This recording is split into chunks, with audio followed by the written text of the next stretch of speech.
Namaste students. I think you have already solved the exercise part or review questions which are there in the unit 1 chapter, that is the transport in plant chapter. Now you have to check the answer whether it is proper or not. What you have written the answer in the notes. Once you check the answer, now I will tell the answers from the exercise part. The first one is multiple choice questions. You can take it in a textbook only. First one, diffusion occurs when molecules move. Options are from lower concentration to higher concentration, from higher concentration to lower concentration through a membrane, from a higher concentration to lower concentration. Here, and fourth one is when energy is used. The correct answer, the diffusion means the movement of molecules from a region of higher concentration to lower concentration. So answer is third one, from higher concentration to lower concentration. Next, ascent of sap in plants takes place through options are cortex, epidermis, xylem, phloem. The answer is xylem, because the xylem helps for the conduction of water. Ascent of sap nothing but the upward movement of water molecules. So that is through the xylem.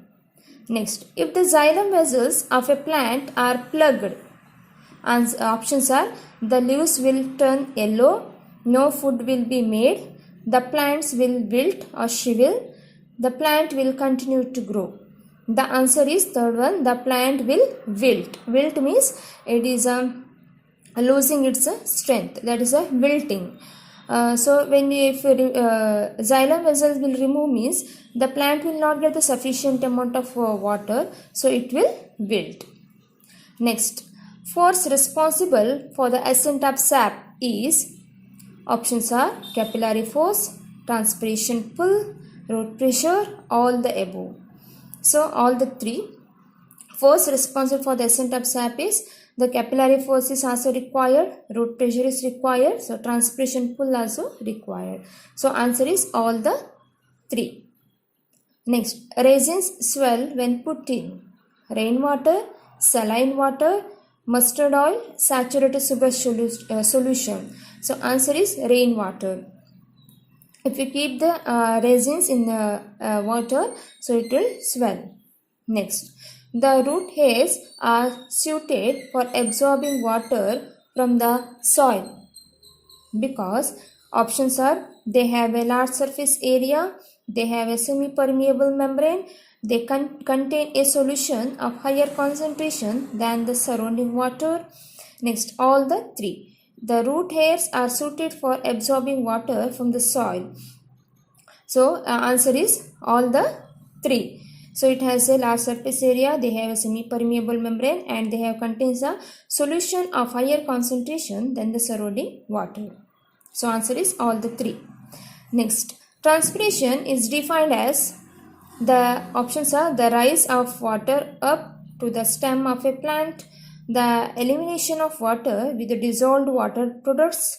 Next, the loss of water as water vapor from the aerial parts of a plant. Next, the loss of water as water vapor from the roots as well as the leaves of the plant. The answer is the third one, the loss of water as water vapor from the aerial parts of a plant. Next, which one of the following favors the fastest transpiration rate? Options are a cool, humid, windy day, a hot, humid, windy day, a hot, humid, still day, a hot, dry, windy day. Answer is a hot, dry, windy day. Last one. So these are the answers for the multiple choice questions. You can take it in the textbook. So next short answer questions. You have to better to write it in if possible you can write it in textbook or you can write it in the notes. An experiment was set up as shown in the figure below. After some time, the water level in the test tube A fell down, but not in the test tube B. Why was there a fall in the water level of test tube A and not in that of test tube B? So I have given this diagram for the first unit test also. So you can clearly observe in the test tube A, the rooted plant is in test tube B, there is no plant. Here why they have put the oil? Because to avoid the evaporation of water from the test tube. Now the water level in the test tube A fall because what in the test tube A it has a rooted plant. Root absorb the water which are present in the test tube, and the water level remains same in the test tube B because it doesn't contain the rooted plant. So answer is in the A it has a rooted plant, so it absorb the water, the root absorb the water from the test tube. In B there is no plant, so there is no absorption of water. That is the answer.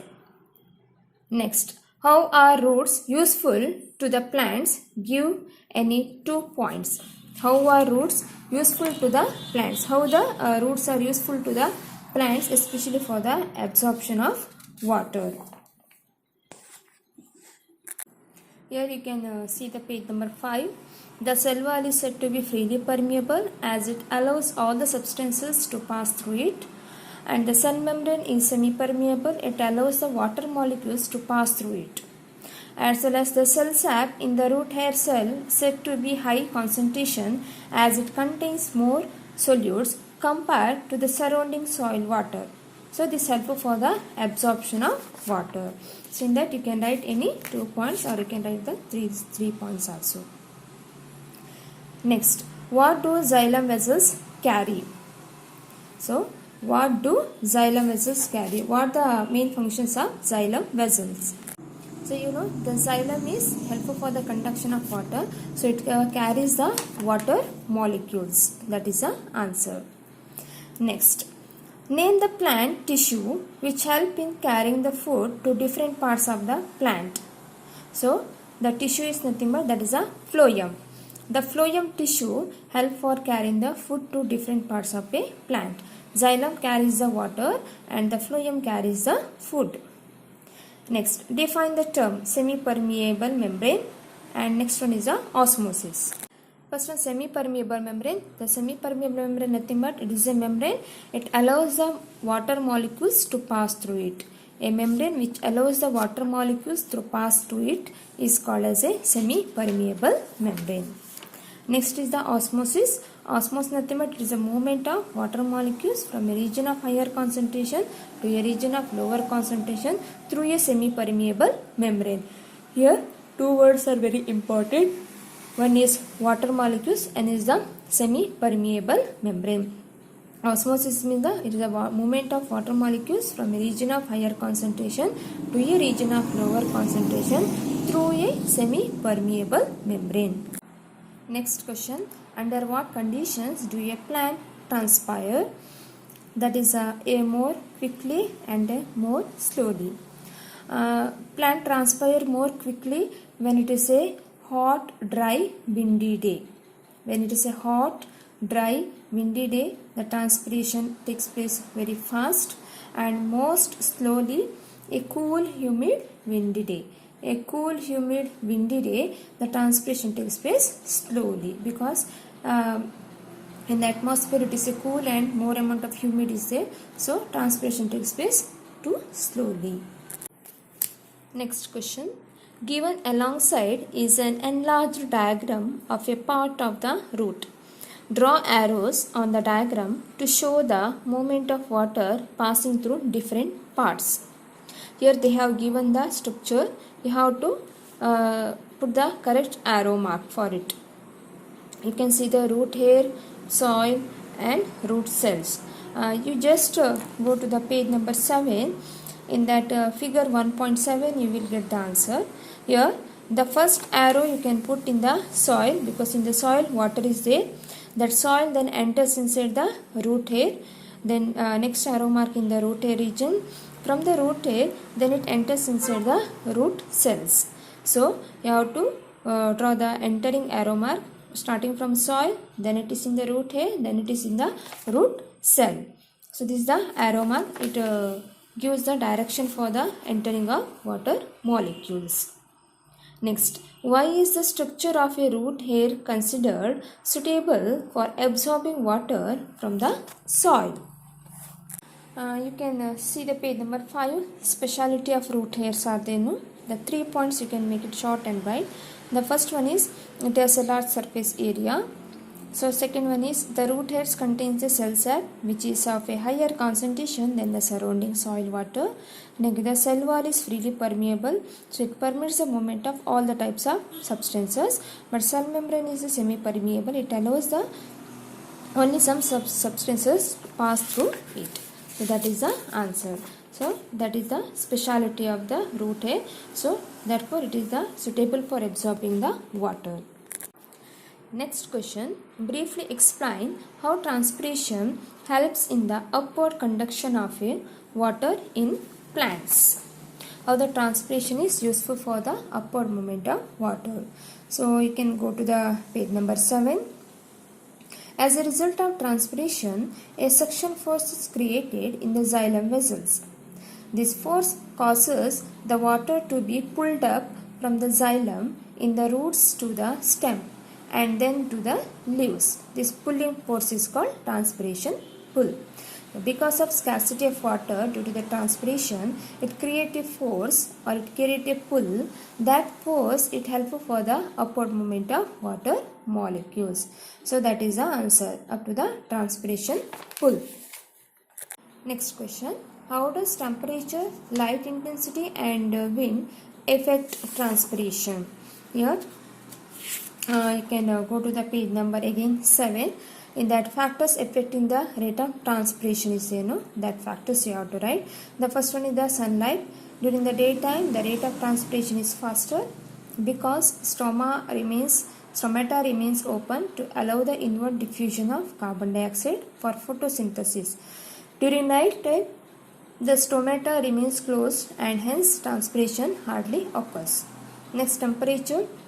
Transpiration is faster on hot summer days due to faster evaporation of water. Next, wind. Transpiration is more when the wind is blowing faster as water vapor moves away faster from the surface of the leaves. So this is the answer you have to write. So next, the setup shown alongside was kept in sunlight for an hour. It was observed that drops of water appeared on the inside surface of the polythene bag. First question, name the process which is being demonstrated. That is the process name is transpiration. Next, why was the pot with its soil left uncovered by the polythene bag? Because they did not cover the pot with the help of polythene bag because to supply the water to the plant. Next, why was the pot left in sunlight?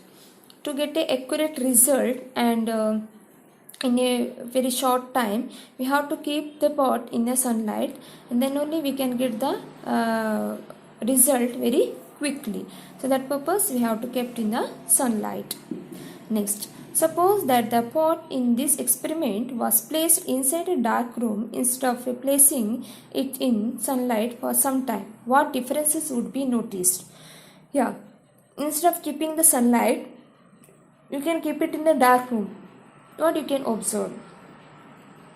Yeah, so we can observe the only a few amount of water molecules inside the polythene bag. So when we kept in the sunlight, we can see the more number of water vapors or water droplets inside the polythene bag.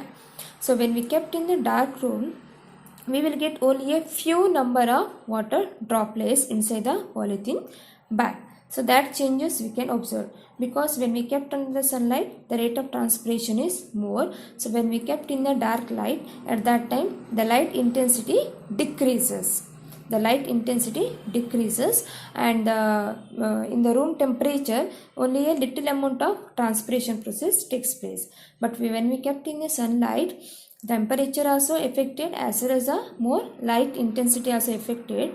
That's why the more transpiration we can observe. But when we kept in dark room, less transpiration process we can observe, and that's why only few water droplets we can observe. Next, State whether the following statements are true or false. Rewrite the false statements correctly. First one, water absorption mainly occurs through the root hair. True. Water enters the root hair by osmosis. It is also true. The water absorbed by the roots reaches the leaves and is used in producing food for the entire plant. True. Next, a semi-permeable membrane allows larger molecules to pass through but prevents the smaller one.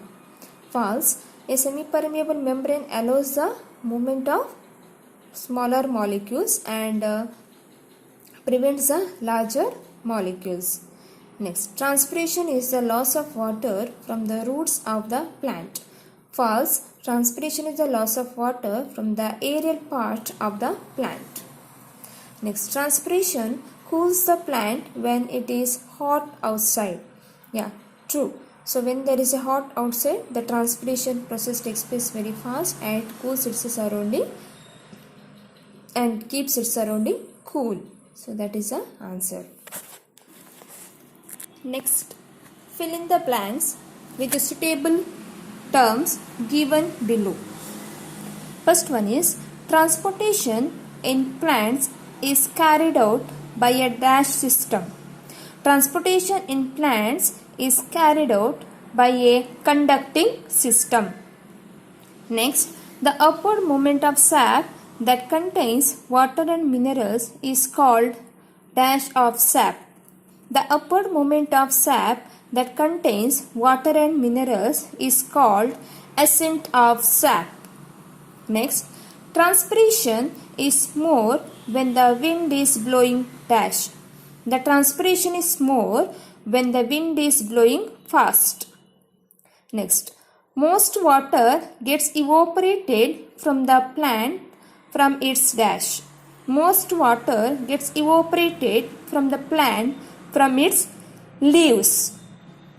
Next, transpiration is reduced if the air is dash. The transpiration is reduced if the air is humid. So this is the fill in the blanks. So fill in the blanks, is it possible? You can write the answer in the textbook or you can write it in the notes. Next, long answer questions. First one, draw a magnified view of the root hair and describe how it helps in the absorption of water from the soil. Here in the textbook they have given the clear diagram about the root hair in the page number 5. In that heading is the root hair. In that they have given the diagram. You have to draw this diagram and how it helpful for the absorption of water. The speciality of root hair is the 3 points you have to write. So answer is in the page number 5 you have to draw the diagram and speciality of root hair is the 3 points that you have to write. Next, how does transpiration help the roots absorb water and minerals from the soil? How does transpiration help the roots absorb water and minerals from the soil? For this answer, then the page number 7 you can see I already informed that is a transpiration pull. So as a result of transpiration, a suction force is created in the xylem vessel. This force causes the water to be pulled up from the xylem in the roots to the stem and then to the leaves. This pulling force is called as transpiration pull. So this transpiration pull help for the absorption of water and minerals from the soil into the root region. Next, define the 3 processes by which plants absorb water and minerals from the soil. So here you have to define 3 processes. So first one is define diffusion. You have to write the diffusion. It is a movement of molecules from a region of higher concentration to a region of lower concentration. Second one is the osmosis, the movement of water molecules from its region of higher concentration through a semi-permeable membrane to the region of its lower concentration. Next is the active transport. So this is the movement of molecules from their lower concentration to a higher concentration requires energy, is called active transport. Next, how the water absorbed by the roots is important for the plants. How the water absorbed by the roots is important for the plants. Means here what are the important of water, so for the plant.